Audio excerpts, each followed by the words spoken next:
आज की बैठक में इन लोगों ने तय किया, जितने सारे लोग हैं वक्फ तहफ़्फ़ुज़ कमेटी या वक्फ संरक्षण समिति के लोगों ने तय किया कि हम लोग 14 तारीख को एहतजाजी प्रोग्राम करेंगे।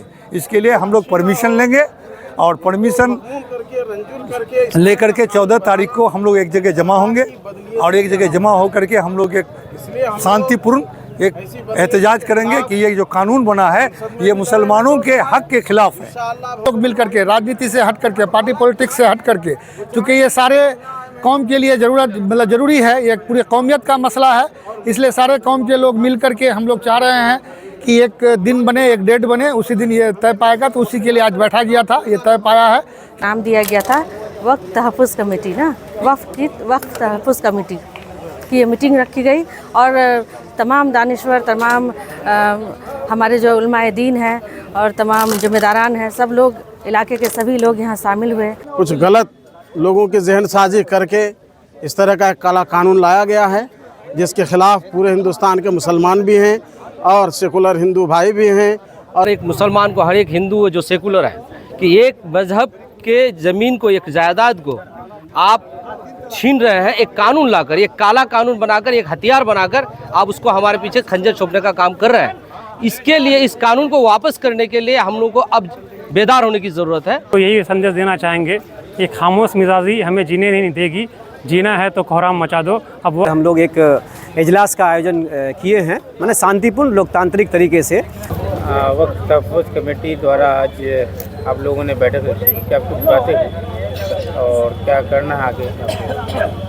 जैसा कि हमारी कमेटी के जो आज बातें हुई उसमें कहा गया कि 10 तारीख को हमारी एक और बैठक होगी, उसमें तय होगा कि 14 तारीख को परमिशन मिलने के बाद, मिल जाएगा अगर, तो हमें कैसे प्रोटेस्ट करना है, कहाँ धरना देना है, इसका सब रूपरेखा तैयार कर दिया जाएगा।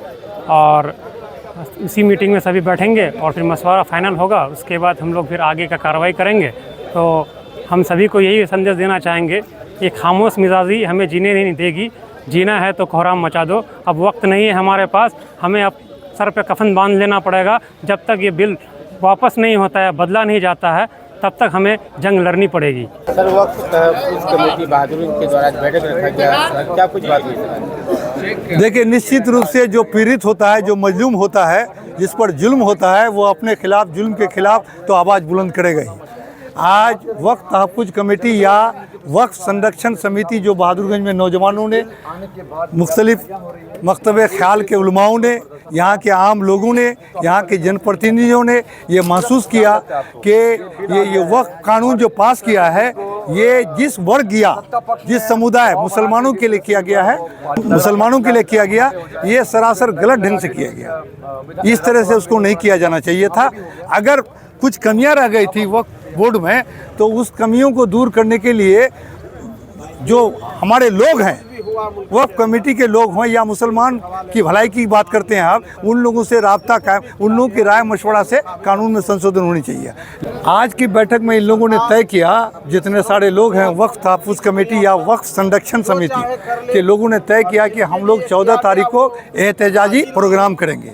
इसके लिए हम लोग परमिशन लेंगे और परमिशन लेकर के 14 तारीख को हम लोग एक जगह जमा होंगे और एक जगह जमा होकर के हम लोग एक शांतिपूर्ण एक एहतजाज करेंगे कि ये जो कानून बना है ये मुसलमानों के हक के खिलाफ है। इसमें मुसलमानों के हक के खिलाफ है, इसमें जो गलतियां हैं, जो त्रुटियां हैं, उसको दूर किया जाए और एक सप्लीमेंट्री अमेंडमेंट बिल, वक्फ सप्लीमेंट्री अमेंडमेंट बिल हाउस में लाया जाए और यहाँ के उलमाओं या मुसलमानों से कंसल्ट करके हो जाना चाहिए। वक्फ तहफ़्फ़ुज़ कमेटी बहादुरगंज द्वारा आज प्रोग्राम रखा गया था, बैठक रखा गया था, क्या कुछ हुआ सर आज के प्रोग्राम में और आगे क्या कुछ करने वाले हैं आप? देखिए, हम लोग प्रोटेस्ट के लिए एक कमेटी बनवाए हैं। तो आज जो कमेटी तफसील पाई है, तो इसका मकसद यही है कि कैसे, मतलब कोई भी चीज़ के लिए कोई भी एक जिम्मेदार होना चाहिए, तो एक जिम्मेदार बनाया गया है। तो इसका मकसद यही है कि सारे लोग जो प्रोटेस्ट करना चाह रहे थे, तो सबसे यही गुजारिश किया गया कि छोटा छोटा मुजाहरा नहीं करके बड़े पैमाने पर इसको किया जाए। क्योंकि पिछले दिनों हमने भी 7 तारीख को रखा था, तो जिला प्रशासन के द्वारा कहा गया कि नहीं, उस दिन विसर्जन है, छोड़ दिया जाए। फिर 8 तारीख कर दिया जाए, तो 8 तारीख हम लोगों ने कर दिया। फिर 8 तारीख को खबर आई कि नहीं, अभी मत कीजिए, 10 तारीख के बाद कीजिए। तो ऐसे तो हम लोगों ने अपना मुलतवी कर दिया। तो हम लोगों ने भी यही सोचा कि एक किसी कमेटी के द्वारा अगर सारे लोग मिल करके, राजनीति से हट करके, पार्टी पॉलिटिक्स से हट करके, चूँकि ये सारे कौम के लिए ज़रूरी है, ये पूरी कौमियत का मसला है, इसलिए सारे कौम के लोग मिल करके हम लोग चाह रहे हैं कि एक दिन बने, एक डेट बने, उसी दिन ये तय पाएगा। तो उसी के लिए आज बैठा गया था, ये तय पाया है कि 14 तारीख को इसका हम लोग प्रोटेस्ट निकालेंगे और शांतिपूर्ण होगा। हम लोगों को एक सिंबलिक दिखाना है कि हम लोग इससे काफ़ी निराश हैं, काफ़ी मायूस हैं जो सरकार ने ये विधेयक बनाया है। उसी सिलसिले में हम लोग इसका मतलब मुजाहरा करना चाह रहे हैं। आवाम को क्या पैगाम देते हैं? हम चाहेंगे कि उसमें लाखों की तादाद में आइए, लोग सरकार को ये दिखाना है कि भाई ये आपने जो काला कानून पास किया है ये आपने मुसलमानों के ख़िलाफ़ बनाया है। सरकार को यही दिखाना है और इसी बिल आप वापस लीजिए, और जब तक वापस नहीं लेते हैं हम लोग का संघर्ष जारी रहेगा, सड़क से लेकर के सदन तक। शाइस्ता जी, आज वक्त तहफ़्फ़ुज़ कमेटी बहादुरगंज की बैठक थी, क्या कुछ हुआ इस बैठक में आज, और आगे क्या कुछ करना है आप लोगों को?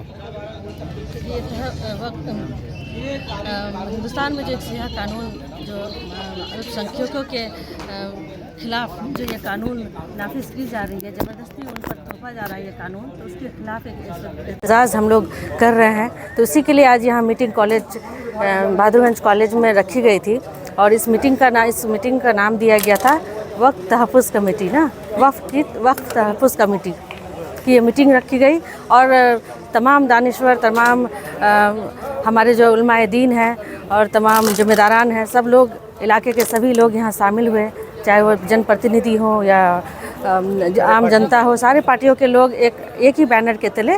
और ये जो मीटिंग रखी गई है ये किसी पार्टी या संगठन की नहीं है, ये वक्त तहफ़्फ़ुज़ कमेटी की तरफ से ये मीटिंग रखी गई थी और ये वक्त बिल के खिलाफ हम लोग एहतजाज जो करने वाले हैं इसके लिए। मुल्क के अंदर बेचैनी की आग लगी हुई है, सबको मालूम है। एक बड़ी आबादी के खिलाफ एक कानून बनाया गया है और कुछ गलत लोगों की जहन साजी करके इस तरह का एक काला कानून लाया गया है, जिसके ख़िलाफ़ पूरे हिंदुस्तान के मुसलमान भी हैं और सेकुलर हिंदू भाई भी हैं और तमाम सेकुलर सियासी पार्टियां भी इसके ख़िलाफ़ आवाज़ उठाती रही हैं। पार्लियामेंट में इन्होंने ज़बरदस्त लड़ाई लड़ी। वो और बात है कि सर इनके पास ज़्यादा से गिनती इनके पास ज़्यादा थी, इन्होंने अपना काम बनवा लिया है। सबसे पहली बात तो हम सब इस कानून के ख़िलाफ़ अपनी आवाज़ बुलंद कर रहे हैं कि आपको हमारी राय के बग़ैर और जॉइंट कमीशन जो बनी थी पार्लियामेंट की उसकी राय के बग़ैर, लोगों के एहतजाज को सुने बग़ैर आपने मनमर्जी की है। ये सबसे पहले ये मजम्मत की चीज़ है, हम इस पर मजम्मत करते हैं। दूसरी बात, आपने अपने बलबूते पर कानून बना ही लिया है तो अब हम इसके ख़िलाफ़ लड़ेंगे, चूँकि ये कानून हमारे आगे चल कर के हमारी मजहबी चीज़ों पर धक्का लगा रहा है और दिक्कत पैदा कर रहा है। इसलिए हम इस कानून के ख़िलाफ़ बैठ नहीं सकते हैं, इसको हम लड़ाई जारी रखेंगे। उसी सिलसिले में आज तहफ़्फ़ुज़ वक्फ़ कमेटी बहादुरगंज की तरफ से यहाँ के तमाम ज़िम्मेदारों ने ये फ़ैसला लिया है कि इंशाअल्लाह 10 तारीख को एक मीटिंग करनी है और 10 तारीख की मीटिंग के बाद आगे हम लोगों को धरना पर बैठना है, मुजाहरा करना है, रैली निकालनी है और यहाँ से लेकर प्रेसिडेंट तक हम लोगों को अपना पैगाम भेजना है और अपनी नाराज़गी का इजहार करना है। आवाम को क्या पैगाम देना चाहेंगे? आवाम से यही कहेंगे कि आप पहली बात तो सब्र से काम लें, हिम्मत से काम लें, हौसला न हारें और अल्लाह से दुआ भी करते रहें, इस हवाले से सदका करते रहें और जब ज़रूरत पड़े आपकी क़यादत के तरफ से जब भी आपको आवाज़ दी जाए, आप अपने हर काम को पीछे छोड़कर इस काम को आगे रखते हुए आप ज़रूर हाजिर हों और इसके लिए जान माल लुटाने की ज़रूरत पड़े तो इंशाअल्लाह हम लोग तैयार रहें, इसके लिए जहन बना के रखें। आज ये बात इसलिए हुई कि ये बात करने की ज़रूरत है आज पूरे हिंदुस्तान के एक सेकुलर आदमी को, हर एक मुसलमान को, हर एक हिंदू जो सेकुलर है, कि एक मज़हब के ज़मीन को, एक जायदाद को आप छीन रहे हैं, एक कानून लाकर, एक काला कानून बनाकर, एक हथियार बनाकर आप उसको हमारे पीछे खंजर छोपने का काम कर रहे हैं। इसके लिए, इस कानून को वापस करने के लिए हम लोग को अब बेदार होने की ज़रूरत है और हम लोग बेदारी के लिए यहाँ पे बैठे हुए हैं और जब तक ये कानून वापस नहीं लेगा, इस तरह के जो गद्दी पे बैठे हुए हैं, इस तरह के नाअहल लोग इस नाअहल के पास जाएगा तब जाकर के हमारे ये कानून वापस होगा, तब हम लोग चैन से सो सकेंगे या बैठ सकेंगे। इसमें हमारे जितने भी सेकुलर भाई है, चाहे वो हिंदू हो मुस्लिम हो, इसमें हमारा साथ दे और इसको इसलिए साथ दे कि जैसे किसान बिल वापस हुआ और बिल वापस, ये कानून वापस हुआ, ये हमारा वक्फ बोर्ड बिल भी वापस होगा, क्योंकि इस कानून में जो जो बनाया गया ये कानून के बारे में अभी सब लोगों को सही से जानकारी नहीं है, इसलिए कि ये कानून जो हमारे वक्फ किए हुए मेरे जायदाद को जो दिए हैं हमारे आबा अजदाद ने, ये हमारे लिए है, ये हमारे मुस्लिम कम्युनिटी के बच्चों के लिए है, ये दबे कुचले लोगों के लिए उसका प्रॉपर्टी से जो पैसे जो आमदनी जो आएगा उसके इंस्टीट्यूशंस या उसके पढ़ाई लिखाई या उसके बिजनेस या मॉल बना करके उसको आगे बढ़ाया जाएगा। यही सच्चर कमेटी का भी रिपोर्ट था। लेकिन इस कानून में इस कमेटी को जो बनाया गया, ये 5 आदमी 7 आदमी होगा तो उसमें से 2 गैर मुस्लिम होंगे, ये कहाँ तक सही है? क्या हिंदू आपका मजहब में कोई अगर कमेटी है या कोई मंदिर कमेटी है, वहाँ पे अगर 2 मुसलमान या किसी और सिख ईसाई को रखा जाए या सही होगा? या क्रिश्चियन अगर आपका चर्च है, क्या उसमें मुसलमान वहाँ पे जाकर के 2 मेंबर रख सकता है? ऐसा नहीं है। ये बिल्कुल सरासर गलत और बदनीयती के साथ ये कानून बनाया गया। इस कानून को वापस लेना चाहिए, हर आदमी को इसमें आगे बढ़ना चाहिए। जहाँ तक मैसेज जाए, आप लोग आइए 10 तारीख को और 14 तारीख को हम लोग का यहाँ पे बड़ा प्रोटेस्ट होगा। तहफ़्फ़ुज़ कमेटी के बैनर तले आज एक बैठक हुई, क्या कुछ बात हुई इसमें थोड़ा बताइए। जो भी हम लोग के बीच में जो मशवरा हुई है कि आगामी 14 तारीख को Bahadurganj Russell high school ground में जहाँ वक्त की ज़मीन है उसी पर हम लोग एक इजलास का आयोजन किए हैं, माने शांतिपूर्ण लोकतांत्रिक तरीके से। वो इजलास इस संबंध में है कि जो अभी केंद्र की जो मौजूदा सरकार है, जो भाजपा की जो सरकार है, जो मोदी जी की जो सरकार है, उन्होंने हमारे कानून में तरमीम किए हैं। जो वक्फ एक्ट जो 1995 फिर 2013 में अमेंडमेंट हुआ और उसने अभी 2025 में फिर उसने उसको कुछ बदलाव किए, परिवर्तन किए। जो बदलाव जो परिवर्तन हमारे हक में नहीं है, मुसलमानों के हक में नहीं है, वक्फ जायदाद के हक में नहीं है, वक्फ संपत्तियों के हक में नहीं है, तो हम लोगों ने अपने बात को सरकार तक पहुंचाने के लिए 14 तारीख को मुकर्रर किए हैं। जहां बहादुरगंज के तमाम आवाम से हम गुजारिश करते हैं, लोगों से गुजारिश करते हैं, अपने सभी सम्मानित जनता से गुजारिश करते हैं, सारे लोगों से, कि आप लोग 14 तारीख को रसल हाई स्कूल ग्राउंड में आइए और उस इजलास में आकर के अपनी बात को शांतिपूर्ण तरीके से सरकार तक पहुंचाएं कि जो आपने तरमीम की है, जो आपने अमेंड किया है, जो आपने बदलाव किए हैं उस कानून में, वक्फ एक्ट में, वो हमें स्वीकार्य नहीं है, वो हमें बिल्कुल ही एक्सेप्टेबल हमारे लिए नहीं है। इसलिए सरकार से, मोदी सरकार से, भाजपा सरकार से, केंद्र की मौजूदा सरकार से हमारी आग्रह है कि आप इस बिल को, इस कानून को वापस लें। जो भी आपने उसमें अमेंड किए हैं, जो भी आपने उसमें गैर ज़रूरी जो बदलाव किए हैं, उसे आप वापस लीजिए और पूर्व के तरह कानून को रहने दिया जाए।